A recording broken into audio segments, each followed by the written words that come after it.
की जेठानी, पश्चिम की देवरानी, पूरब की जेठानी, पश्चिम की देवरानी, एक घूंघट में श्रृंगार में, एक बेपर्दा मझधार में, दोनों दीवानी एक ही घर में, एक सफर में, एक डगर में, खुद से है अनजानी।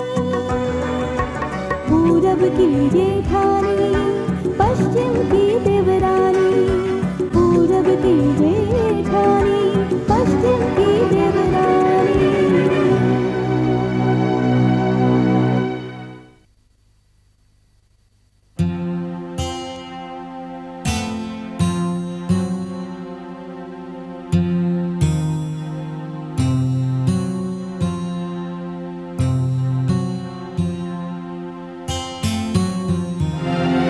इस तरह सोच में डूबने से कुछ भी नहीं होगा। जो हो गया है उसे भूल जाइए प्लीज। कैसे भूल जाओ सीमा? इस शहर के हर गली हर मोड़ पर सिर्फ इसी बात की चर्चा हो रही है कि राजेश्वर पांडे ने राजेंद्र प्रसाद उपाध्याय की लड़की से अपने बेटे का रिश्ता तोड़ दिया और इसकी वजह सिर्फ तुम हो। मेरी वजह से? हाँ, तुम्हारी वजह से, बिल्कुल तुम्हारी वजह से। क्योंकि अगर तुमने अपनी बेटी को अपनी तरह आधुनिकता के रंग में न रंगा होता तो शायद मुझे ये सब कुछ न देखना पड़ता। राज, वक्त के साथ चलने पर आप और राजेश्वर पांडे अगर इसको आधुनिकता मानते हैं तो मैं तो यही कहूंगी कि हिंदुस्तान की हर नारी को आधुनिक हो जाना चाहिए। तुम्हारे कहने या चाहने से कुछ नहीं होगा। यही तो मैं कहना चाहती हूँ राज, कि आपके और मिस्टर राजेश्वर पांडे के चाहने पे वक्त के कदम नहीं रुकेंगे। एक न एक दिन उन्हें और आपको वक्त के सामने झुकना पड़ेगा।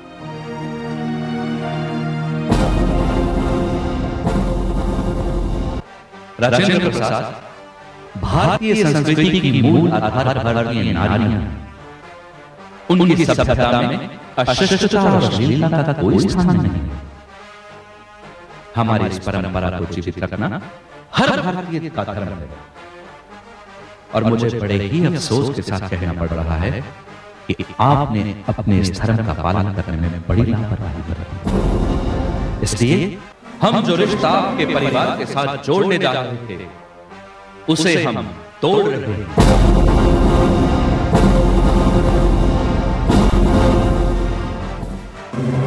राजेश्वर पांडे, जिस तरह तुमने अपनी संस्कृति, सभ्यता और परंपरा का ढोंग रचा के हमारे खानदान की इज्जत को बाजार में उछाला, एक दिन उसी तरह तुम्हारे खानदान की इज्जत को मैंने सरेआम नीलाम नहीं कर दिया तो मेरा नाम विनीता उपाध्याय नहीं।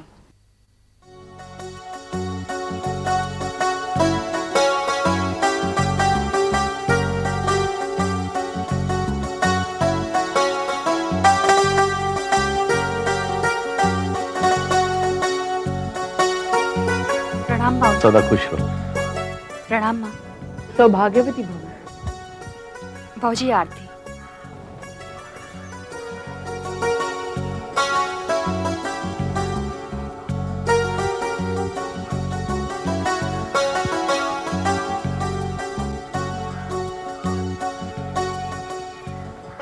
हमारी बहू बिल्कुल वैसी ही है जैसी हमने सोची थी।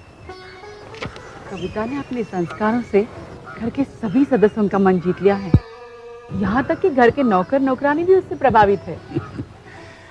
ये तो अच्छा हुआ कि अजय की शादी से पहले हमें राजेंद्र प्रसाद की बेटी की अशिष्टता के बारे में पता चल गया, क्योंकि अगर विनीता इस घर की बहू बन के आती तो पता नहीं क्या होता।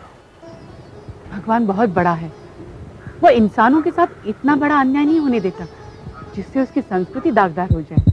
सच कह रही हो। हमने अपने पुरखों की सभ्यता, संस्कृति और परंपरा का पालन अपना धर्म समझकर किया है। इसी कारण भगवान ने हमारी संस्कृति की रक्षा की है और हमेशा रक्षा करते रहेंगे, क्योंकि भगवान श्री कृष्ण ने गीता में कहा है कि जहाँ पर धर्म है विजय भी वहीं है। अरे अरे अरे अरे अरे बाबू, क्या चाहिए क्या चाहिए क्या चाहिए? अरे आजा आजा आजा आजा। क्या हुआ? कुछ नहीं। अरे सूरज के पास ले जाओ इसे। चलो चलो चलो, रोना नहीं। सुधा, आज तुम संगीत विद्यालय नहीं गई? वो भैया, बात दरअसल ये है कि आयुष 2-4 दिन से बहुत जिद कर रहा था कहीं घुमाने की, इसलिए आज मैं उसको जू लेकर जा रही हूँ। अच्छा किया तुमने सुधा, बच्चों का मन रखना बहुत आवश्यक है। कौन कौन जा रहा है आपके साथ? अजय ने वादा किया था घुमाने का, अब पता नहीं उसे ऑफिस से छुट्टी कब मिलेगी।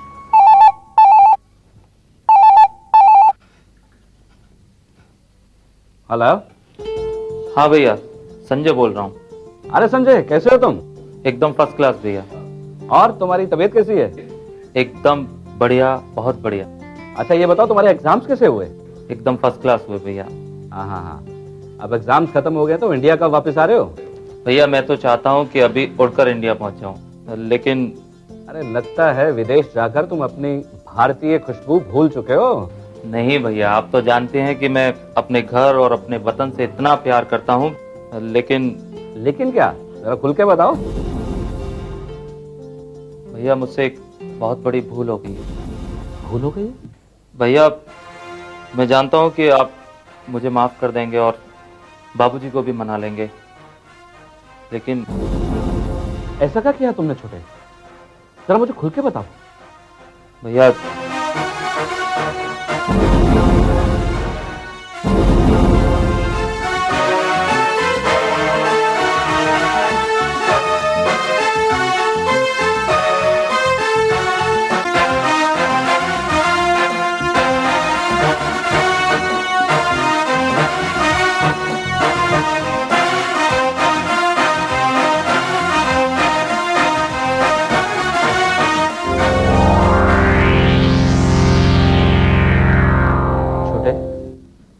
तुम इंडिया आ जाओ, मैं देखता हूं।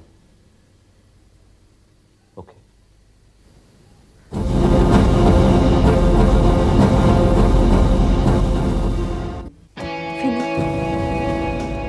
विनी, तुम ये क्या कह रही हो? सच्चाई बयान कर रही हूँ कविता। वो परिवार ढकियानुसी ढर्रों पर चलने वाले परिवारों में से है। अगर वो ऐसे नहीं है तो तुम्हें आज यहाँ आने के लिए झूठ बोलने की जरूरत नहीं पड़ती। और आज तुमने झूठ कहा, ये बात अगर उन्हें पता चल गई तो वो तुम्हारे ऊपर लांछन लगाने से भी नहीं चूकेंगे। एक और बात, अगर उन्हें ये पता चला कि तुम मुझसे मिलने आई हो, तब तो तुम्हारा उस घर में सांस लेना भी मुश्किल हो जाएगा। विनी, तुम क्या कहना चाहती हो? मुझे कुछ समझ में नहीं आ रहा है। तुमने तो शायद कुछ समझने की कोशिश ही नहीं की, इसीलिए तुम्हें कुछ समझ में नहीं आ रहा। विनी, तुम मेरे परिवार वालों के बारे में मुझे क्या समझाना चाहती हो? कविता, अजय की तुमसे पहले किसी और लड़की से शादी होने वाली थी, ये बात तो तुम जानती हो ना? हाँ, जानती हूँ मैं। वो कोई कैरेक्टरलेस लड़की थी, इसीलिए बाबूजी ने अजय का रिश्ता उससे तोड़ दिया। वो कैरेक्टरलेस लड़की कौन थी, क्या तुम जानती हो? नहीं, मुझे किसी ने उसके बारे में कुछ नहीं बताया। तो मैं तुम्हें उस लड़की के बारे में बताऊंगी। कविता, वो लड़की मैं हूं। क्या? विनी, वो लड़की तुम थी? हाँ, मैं ही वो कैरेक्टरलेस लड़की थी।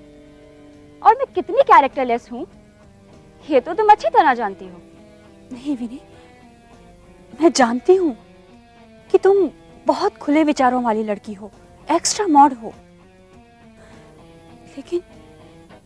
लेकिन तुम्हारा कैरेक्टर लूज नहीं हो सकता। फिर भी मुझे कैरेक्टरलेस कहा तुम्हारे ससुराल वालों ने।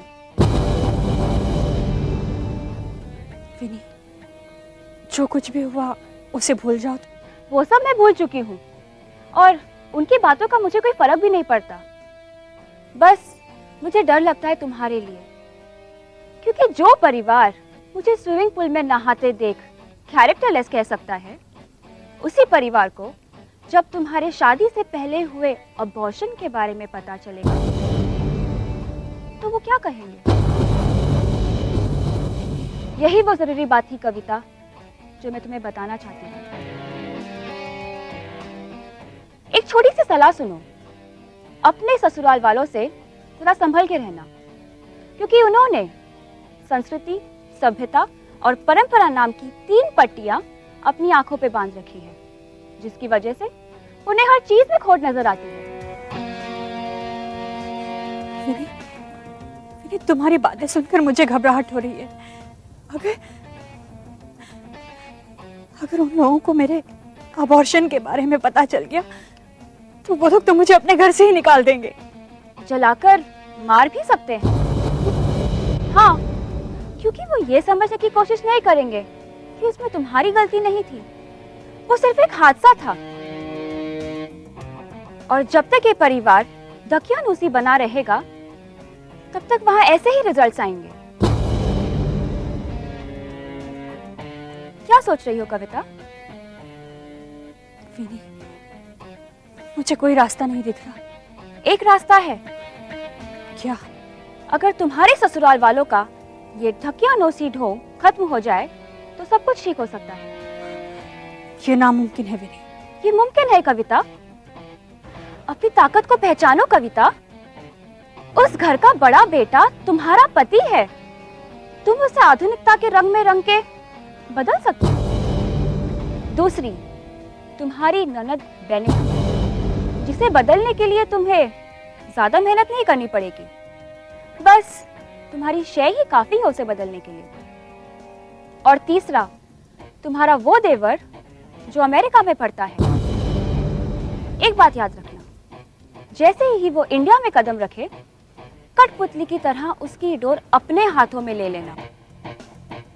कविता, ये तीनों ही उस परिवार के भविष्य हैं। और अगर तुमने उन तीनों को बदल दिया तो तुम्हारे ससुर राजेश्वर पांडे की सभ्यता, संस्कृति और परंपरा खुद ब खुद बदल जाए।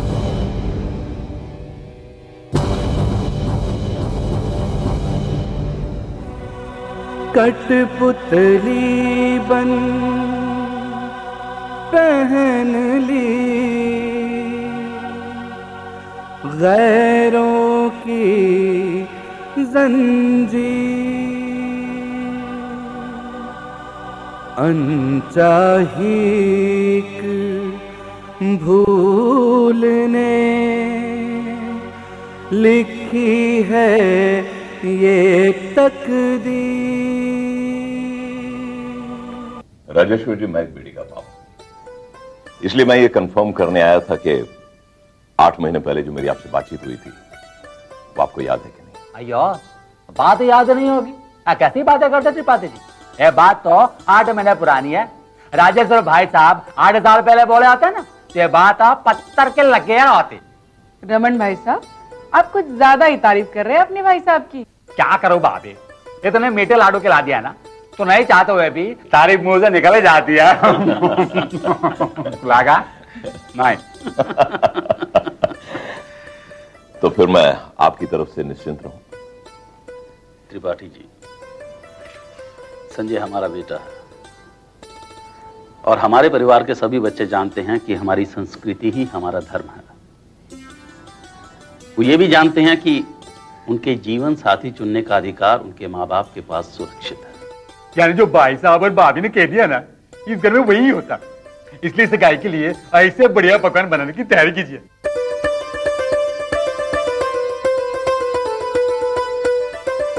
मालिक मालिक मालिक मालिक, संजय बाबू आ गए। हमारा संजय आ गया।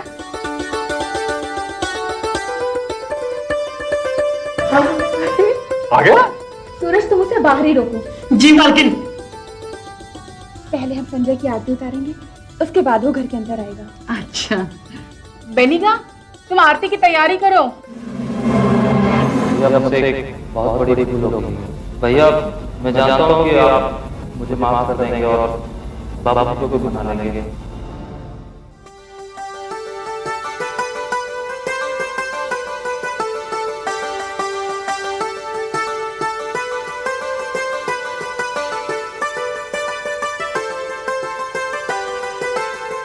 विमला, आरती उतारो। कब तक बेटे को दरवाजे के बाहर खड़ा रखोगी? जी अभी।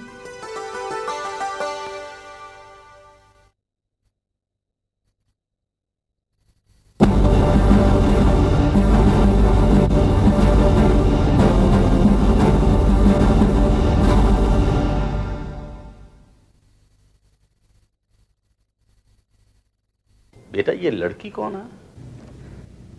बाबूजी ये जेनित है, आपके घर की बहू।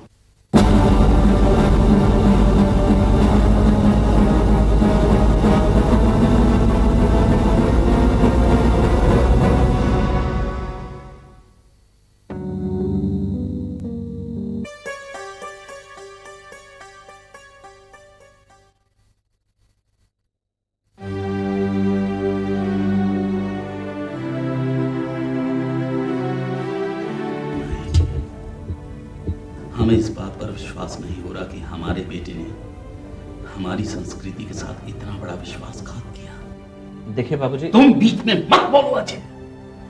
तुम्हारे कहने पर हमने संजय को अमेरिका पढ़ने के लिए भेजा, जहां जाकर वो अपनी संस्कृति और सभ्यता को भूल गया।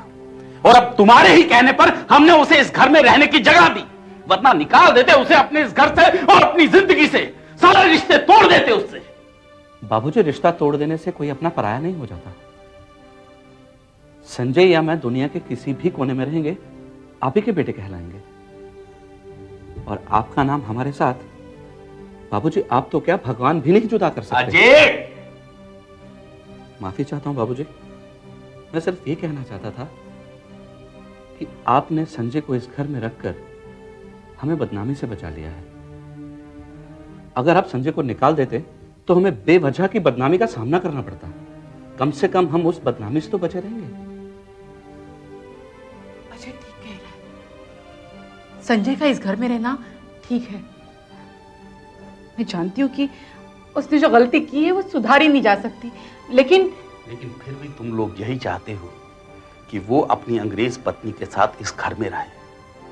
ठीक है, संजय इस घर में रह सकता है, लेकिन हम लोगों का उससे कोई वास्ता नहीं होगा। उसे कह दो आज ही से वो अपनी रसोई अलग कर ले और पड़ा रहने दो उसे एक घर के कोने में।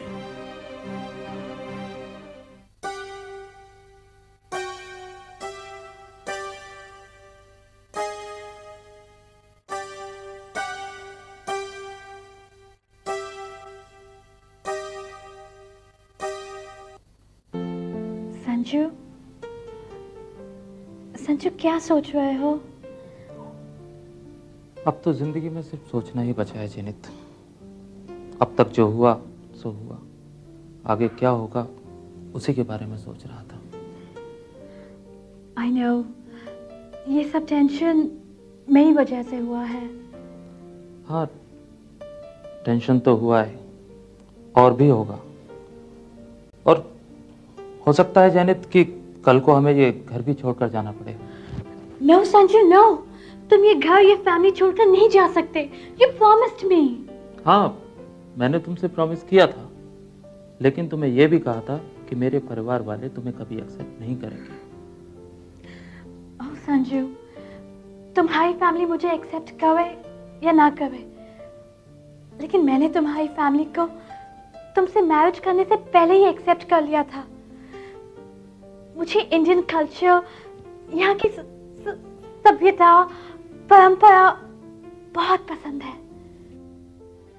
अपने ससुराल वालों से थोड़ा संभल के रहना, क्योंकि उन्होंने संस्कृति, सभ्यता और परंपरा नाम तीन पट्टियां अपनी आंखों पे बांधी। कविता, ये तीनों इस परिवार के भविष्य हैं। और अगर तुमने इन तीनों को बदल दिया तो तुम्हारे ससुर राजेश्वर पांडे की सभ्यता, संस्कृति और परंपरा खुद ब खुद बदल जाएगी। दीदी, आपने मुझे बुलाया? हाँ जाने, मैंने सोचा आज घर में कोई भी नहीं है तो क्यों ना तुम्हारे साथ बैठकर कुछ बातें की जाए, तुमसे पूछा जाए कि तुम मुझसे दोस्ती करोगी। दीदी, आप मेरी बड़ी बहन हो, इसलिए मुझे आपसे दोस्ती ही नहीं आपकी सेवा भी करनी है। अरे जेनित, ये क्या कर रही हो तुम? क्या कर रही हो? इस तरह पैर छूना, ये सब तो हिंदुस्तानी दकियानुसी रीति रिवाज हैं। इन सब बातों में पढ़कर ही तो हिंदुस्तान आज दुनिया में सबसे पीछे खड़ा है। नहीं दीदी, आप गलत कह रही हो। इसी कल्चर की वजह से आज इंडिया दुनिया में सबसे आगे है। शट अप जेनित, शट अप। तुम अमेरिका में रहने वाली इंग्लिश कल्चर की लड़की जो कि हमेशा 10 सदी आगे की बातें सोचते हैं, और तुम हो कि तुम 16 सदी की पीछे की बातें मेरे सामने खड़ी होकर कर रही हो। शर्म आती है मुझे जेनित, शर्म आती है। Jenit, I like your culture, जो हमेशा ये कहता है कि जिंदगी आगे बढ़ने का नाम है, न कि पीछे मुड़कर देखने का। और आज मैं ये चाहती हूँ कि तुम मुझसे दोस्ती करते हुए मुझसे ये वादा करो कि तुम आज के बाद कभी भी पीछे मुड़कर नहीं देखोगे। ये लो। नहीं दीदी नहीं, जिस देश में, जिस घर में मैं बहू बनकर आई हूँ, ये वो कल्चर नहीं है दीदी। जेनित, तुम क्या सोचती हो? तुम्हारे इस तरह बदलने से ये घर, ये परिवार तुम्हें एक्सेप्ट कर लेगा? नहीं जेनित, कभी नहीं करेगा वो। दीदी, मैं इस कल्चर में, इस फैमिली में अपनी जगह बनाने के लिए कुछ भी कर सकती हूँ। एंड आई प्रॉमिस यू दीदी कि एक दिन यही फैमिली मुझे अपनी बहू के रूप में एक्सेप्ट करेगा।